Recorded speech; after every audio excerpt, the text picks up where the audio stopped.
Good morning, ladies and gentlemen. We got him. On the evening of September 11th, a family member of Tyler Robinson reached out to a family friend who contacted the Washington County Sheriff's Office with information that Robinson had confessed to them or implied that he had committed the incident. This information was relayed to the Utah County Sheriff's Office and scene investigators at Utah Valley University. This information was also conveyed to the FBI.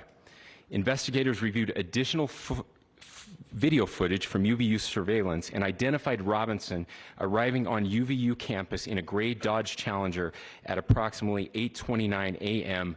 on September 10th, in which he is observed on video in a plain maroon t-shirt, light-colored shorts, a black hat with a white logo, and light-colored shoes. When encountered in person by investigators in Washington County on September 12th in the early morning hours, Robinson was observed in consistent clothing with those surveillance images. Investigators interviewed a family member of Robinson who stated that Robinson had become more political in recent years. The family member referenced a recent incident in which Robinson came to dinner prior to September 10th, and in the conversation with another family member, Robinson mentioned Charlie Kirk was coming to UVU. They talked about why they didn't like him and the viewpoints that he had. The family member also stated Kirk was full of hate and spreading hate. The family member also confirmed Robinson had a gray Dodge Challenger. Investigators identified an individual as the roommate of Robinson. Investigators interviewed that roommate, who stated that his roommate, referring to Robinson, made a joke on Discord. Investigators asked if he would show them the messages on Discord. He opened it and showed several messages to investigators and allowed investigators to take photos of the screen as each message was shown by Robinson's roommate. These photos consisted of various messages, including content of messages between the phone contact named Tyler with an emoji icon and Robinson's roommate's device. The content of these messages included messages affiliated with the contact Tyler, stating a need to retrieve a rifle from a drop point, leaving the rifle in a bush, messages related to visually watching the area where a rifle was left, and a message referring to having left the rifle wrapped in a towel. The messages also refer to engraving bullets and a mention of a scope and the rifle being unique. Messages from the contact Tyler also mentioned that he had changed outfits. I know there has been speculation as well as to the writing on those casings, those bullet casings, and I believe we have that as well. And I will share that with you now. So the area north of Campus Drive Road where the suspect crossed over, you saw some of that in the video that we released last night, consists of a grassy area with trees on the edge of the UVU campus. Investigators discovered a bolt-action rifle wrapped in a dark-colored towel. The rifle was determined to be a Mauser Model 98 30-06 caliber bolt-action rifle. The rifle had a scope mounted on top of it. Investigators noted inscriptions that had been engraved on casings found with the rifle. Inscriptions on a fired casing read, "Notices bulges, capital OWO, what's this?" question mark. Inscriptions on the three unfired casings read, "Hey fascist!" exclamation point, "Catch!" exclamation point. Up arrow symbol, right arrow and symbol, and three down arrow symbols. A second unfired casing read, "Oh Bella Chow, Bella Chow, Bella Chow, Chow Chow," and a third unfired casing read, "If you read this, you are gay, LMAO." We are indebted to law enforcement across the state who's worked seamlessly together, local law enforcement, state law enforcement, and our federal partners with the Federal Bureau of Investigation. We're grateful for everyone who worked together in such a short amount of time to find this person and to bring justice. I want to thank the public who has been so engaged, reviewing videos, helping us with sending in tips, and helping us get to this point. I want to thank the family members of Tyler Robinson who did the right thing in this case and were able to bring him into to law enforcement as well. I especially want to thank the family of Charlie Kirk, Erica, Charlie's parents, his children. I want us to be thinking of them as we bring justice in this case. They will be involved in that justice. We will be working very closely with them as we move through this process as well. This is a very sad day for our country, a terrible day for the state of Utah. But I'm grateful that at this moment we have an opportunity to bring closure to this very dark chapter in our nation's history. With that, I will now turn the microphone over to the Director of the FBI, Kash Patel. Thank you, Governor. This is what happens when you let good cops be cops. The FBI and our partners are proud to stand here today together to bring justice to the family of Charlie Kirk and honor his memory. I want to express my deep gratitude to President Trump, the Vice President, and the entire White House who have been so incredibly supportive with both resources and just personally to the FBI as a team. They had our backs the entire way, and I just want to express my gratitude for giving us the resources we need to operate in this space to bring this sort of justice at this sort of speed. In 33 hours, we have made historic progress for Charlie. Governor Cox, our partnership has been absolutely incredible these last few days. Our partnership will endure. Your state and local partners, your sheriffs, your DPS community has been unbelievably impressive in the hardest of times. And a case like this cannot be solved, cannot be brought without partnering with your state and local authorities. The FBI has a certain role to play, and we will play that role, and we will lead out for the federal government. But Governor Cox, we are so grateful for your state partnership that led out on this investigation. A little bit of the timeline. Charlie was shot at 12:23 p.m. on Wednesday. The first FBI agents arrived on scene in 16 minutes with chiefs of police at 12:39 and secured the scene. The FBI immediately launched fixed-wing assets. We utilized these assets to transport personnel, specialty technicians, hostage rescue teams. We also utilize these assets to go back and forth from the East Coast and here in Utah to transport forensic evidence and other evidence that will be analyzed and is being analyzed at our FBI laboratories in Quantico and other laboratories, including the ATF. At my direction, the FBI released the first set of FBI photos of the suspect at 10 a.m. local time on 9/11. Then, shortly thereafter, the FBI reward of $100,000 was released at 10:45 a.m. local. Myself and Deputy Director Bongino arrived on the scene at approximately 5:30 p.m. on 9/11.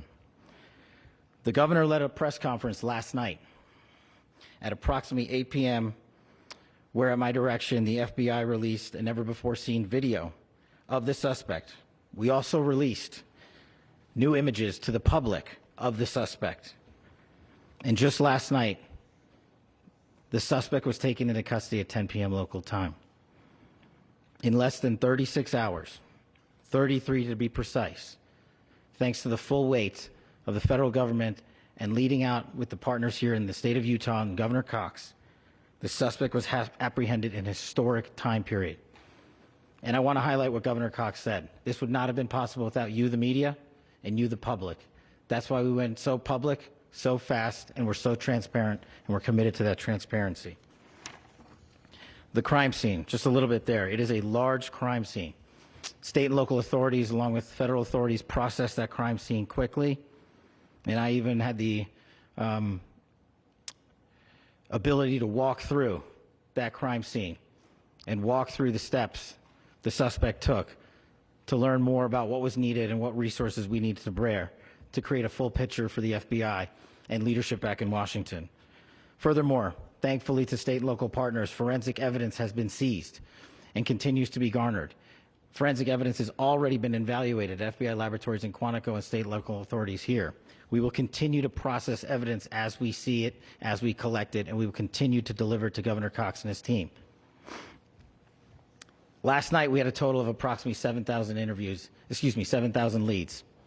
As of this morning, thanks to your great work, we have over 11,000 leads that were called in to the FBI. And we are running out every single lead that we can. Every one of those leads will be run out. The arrest is a testament to the dedication of good law enforcement being great and partnerships in law enforcement, which I've tried to highlight as my tenure as the director of the FBI. There is no better relationship for law enforcement than the FBI to partner with state and local authorities, and you've seen it here in these last few days. The FBI Salt Lake field office, along with our offices in LA, Phoenix, Denver, San Antonio, Las Vegas, Pittsburgh, Buffalo, our headquarters component in Quantico, all participate in the FBI. I want to express my deep gratitude to the employees of the FBI, the men and women, the evidence response team tacticians, the special operators, the agents, the support staff.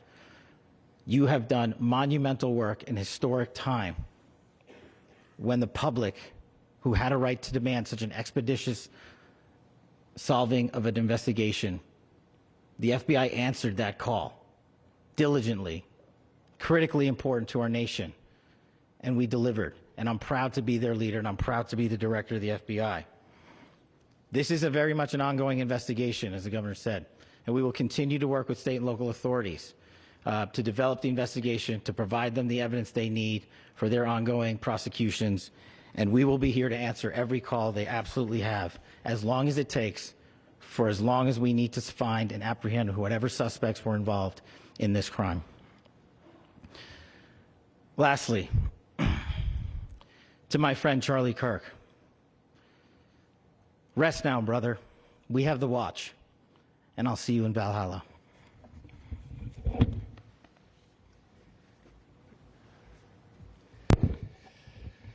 Thank you, and good morning.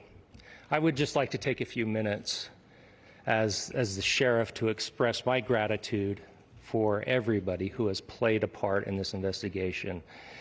As you know, it's been a vast, a complicated, and a very, very fast-paced investigation. You're looking at people standing up here who are running on, if they got an hour's sleep in the last couple of days, they're probably lucky. It has been very taxing. It has been so impressive, speaking on behalf of the local law enforcement, to see the cooperation that we've seen in this type of case. Across the state, sheriffs, chiefs, our state partners have stepped up and have come to the call on anything that we needed. Our county chiefs have been phenomenal. Our Utah County Attorney, Jeff Gray, who's standing up here with us, has been phenomenal in leading us through this investigation. I would like to thank the federal government for their resources, their assets. Our local team here, our FBI team, has been extraordinary in helping us work through this and bring this person to justice. Most of all, I would like to thank the public, and specifically, I would like to thank the public who turned to prayers and who turned to positiveness for us. I would like to thank them on behalf of the law enforcement community, because we needed those prayers. That's what we needed to get through this. We needed your support, and you gave it to us. We needed your patience, and you gave it to us. And I would like to thank you for the Kirk family, because that's what they need, is your support and your prayers, and that will get us through all of this. So thank you, everybody, for everybody that have stepped up. We've had such a phenomenal response to this. Thank you.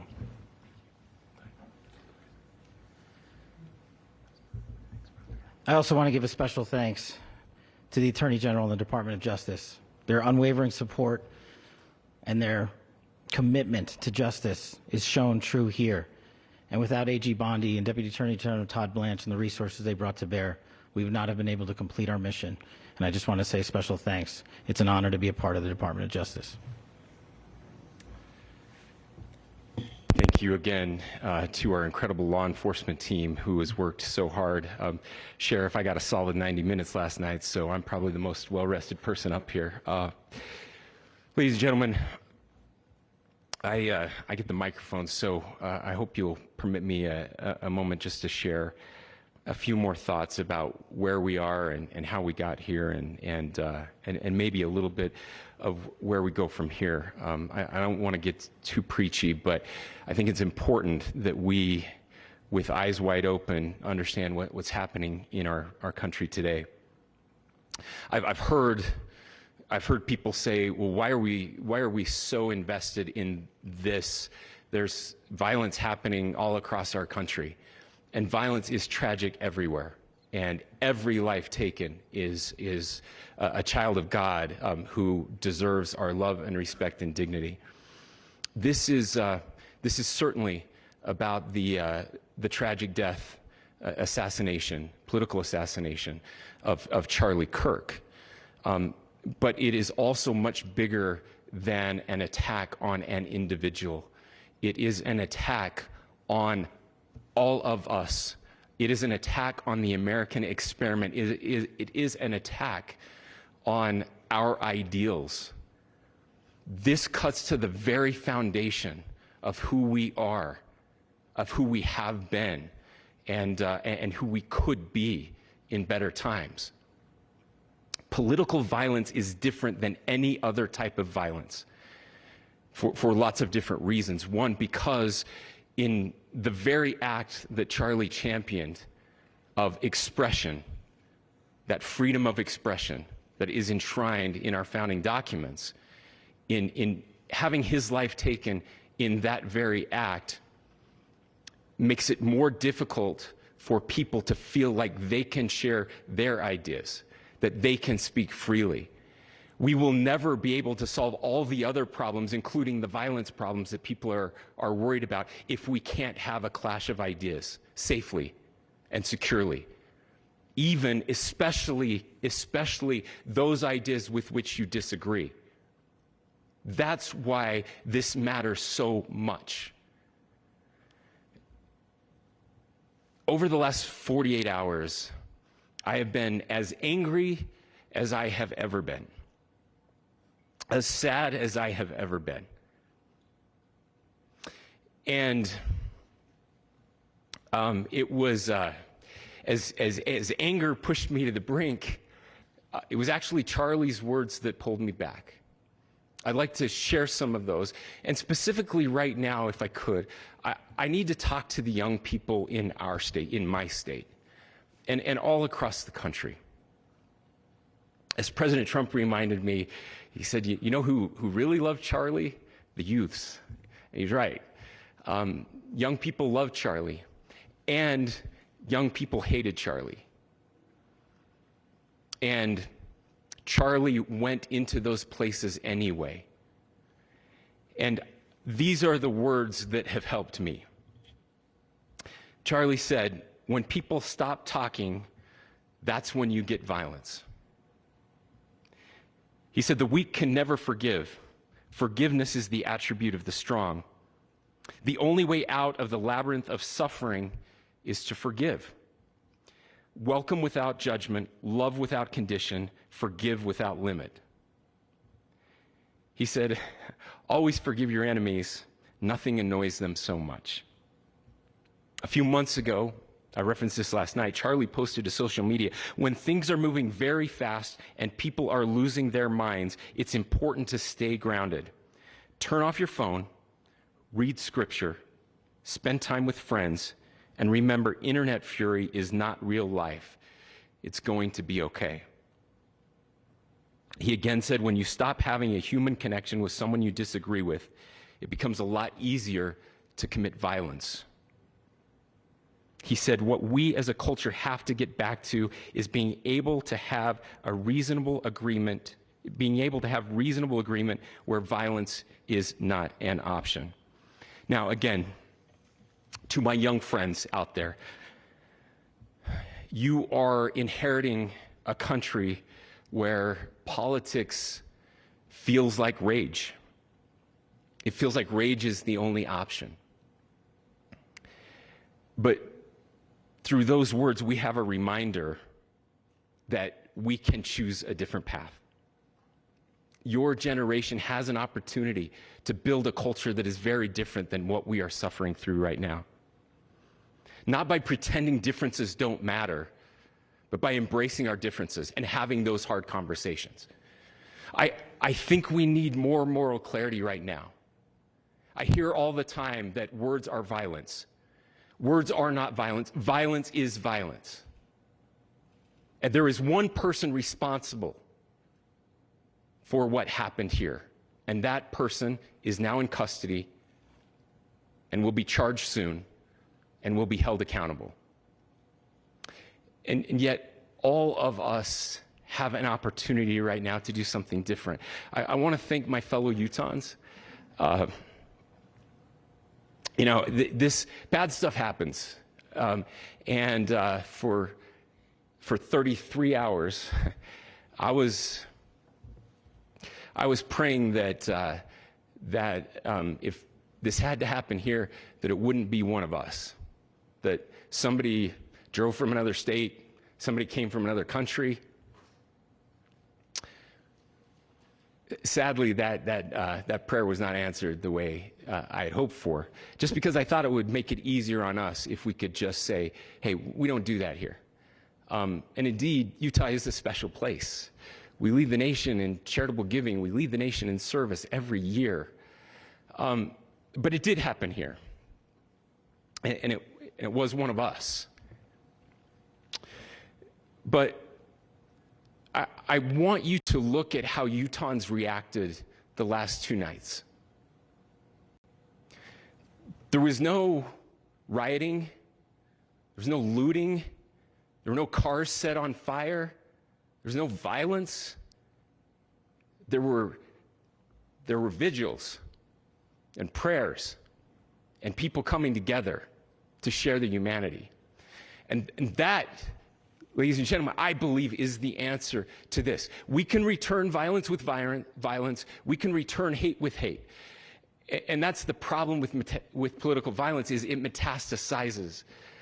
Because we can always point the finger at the other side. And at some point, we have to find an off-ramp, or it's going to get much, much worse. But see, these are choices that we can make. History will dictate if this is a turning point for our country. But every single one of us gets to choose right now if this is a turning point for us. We get to make decisions. We have our agency. And I desperately call on every American, Republican, Democrat, liberal, progressive, conservative, MAGA, all of us to please, please, please follow what Charlie taught me. I'll just conclude with words I share often from a friend and author, Yuval Levin, who was asked if he was optimistic about our country. And he said, I'm not optimistic. He said, I hate optimism. Like, that sounds bad. But he said, optimism is a vice. It's this idea that good things are just going to happen. And he said, in the history of the world, good things have never just happened. He says, I'm not optimistic, but I am hopeful. And hope is the virtue that sits between the vices of optimism and pessimism. Hope is the idea that good things are going to happen because we can make them so. I still believe in our country. And I know Charlie Kirk believed in our country.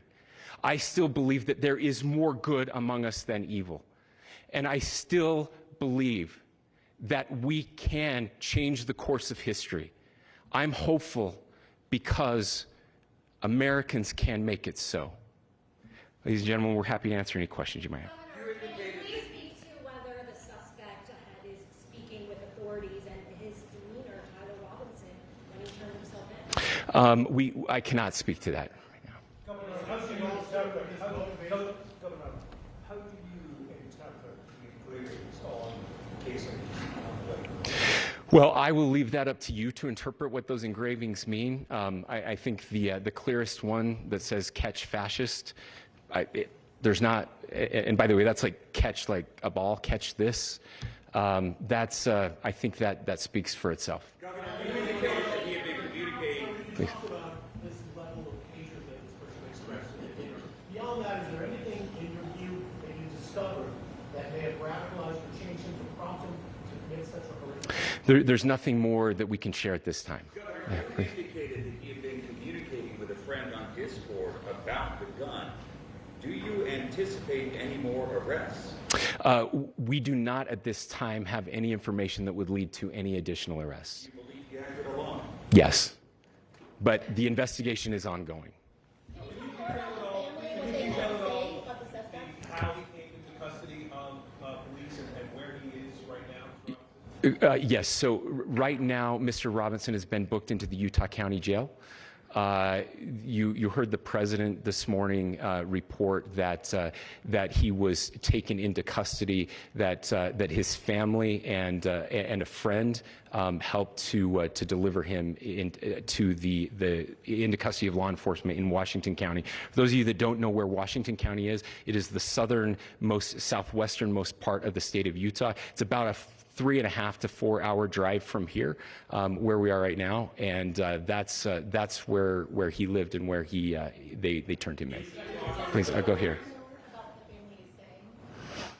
I can't share any more than what I've already shared. Yeah.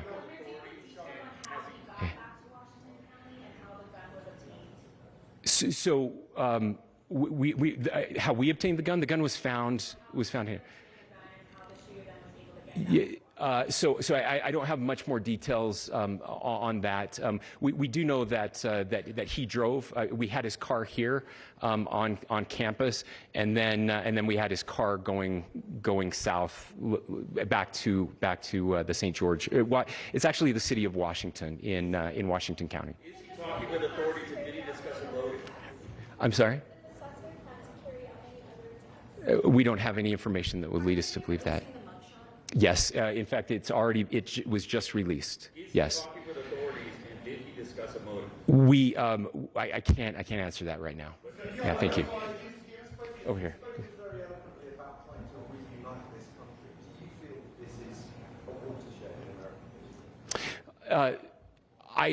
I absolutely believe that this is a watershed in American history. Yes. The question is, what kind of watershed? And that chapter remains to be written. Is this the end of a dark chapter in our history, or the beginning of a darker chapter in our history? Look, I mean, if you look at true political assassinations in this country of someone of this stature, this feels a lot like the late 60s, and having one so gruesomely displayed on camera in all of our hands and in all of our pockets. We are not wired as human beings biologically, historically. We have not evolved in a way that we are capable of processing those types of violent imagery. And by the way, we've seen another one with a gruesome stabbing very recently that went viral. This is not good for us. It is not good to consume. Social media is a cancer on our society right now. And I would encourage people to log off, turn off, touch grass, hug a family member, go out and do good in your community.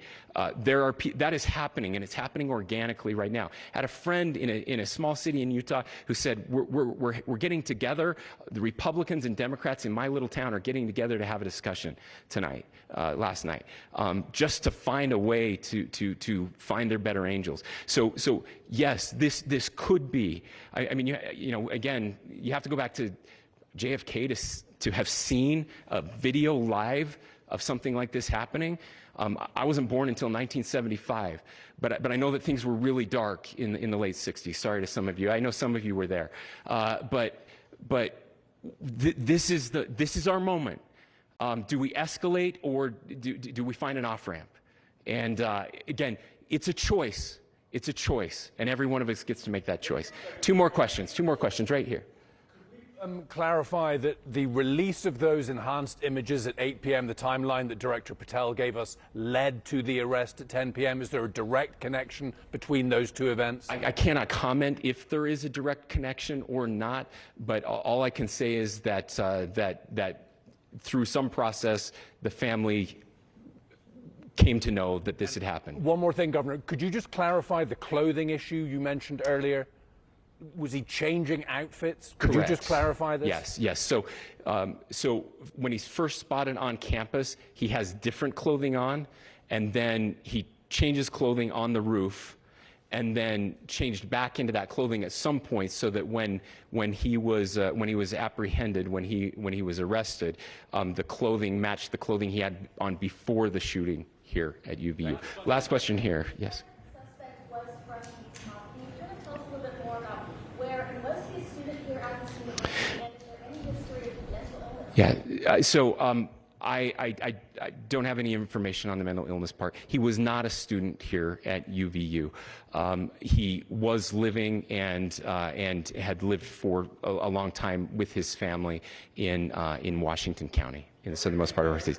Thank you, everyone, for your great work in getting this information out. I would just say, process-wise, this may be important. I know many of you aren't familiar with the process in Utah. I think it's important that you understand that basically we have 3 days for charging documents to be filed. A CI will be filed. We'll have more information then, more detailed information as those charging documents are filed in preparation for a preliminary hearing. So 3 days. So we would anticipate then that early next week those charging documents will be filed. We will obviously be working. The county attorney will be working very closely with Mr. Kirk's family as those documents and decisions are prepared and made. Thanks, everyone.